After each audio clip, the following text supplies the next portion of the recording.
Hey, this is Dominic. So I've got a couple of little ingots of silver here that I've poured in wood molds. Now normally I'll keep the vacuum on to suck up the smoke, but and I might edit this a little bit, but what I'm going to do is I've drilled some holes in here, and I'm just going to cast some, and I've cut a little groove so that the silver will pour in there, and the holes are about 2 inches long, and I'm just going to cast some like 1/8 silver rods, kind of, you know, just stuff like just castings that I do in wood. So I'll pause this for a minute. So I'm going to start filming now. One thing I love about casting is just when metal starts to give up its form, it's just such a beautiful thing to see, you know. It's kind of letting go, you know. It has too much energy. It can't contain its old shape, which I think is kind of a beautiful metaphor for growth and life. But oh God, when it gives up its form, it's just beautiful. That kind of reminds me of how much pain it takes me to let go of who I used to be and become who I am.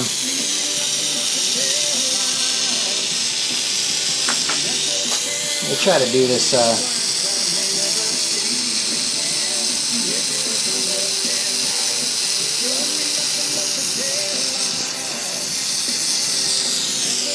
Now, my best guess is that very little of that actually fell into those holes, which kind of sucks, but that is what it is.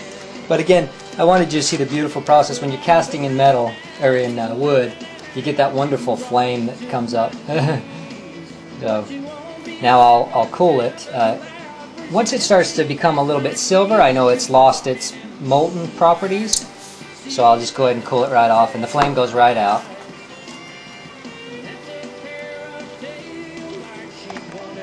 Now, I think the thing I love about experimenting with casting, and especially wood molds, is that, you know, I've gotten successful at getting my stars, my hearts, and which I love, and I've made bracelets out of, and then also being able to cast scraps silver into something that's workable to be hammered into a bracelet.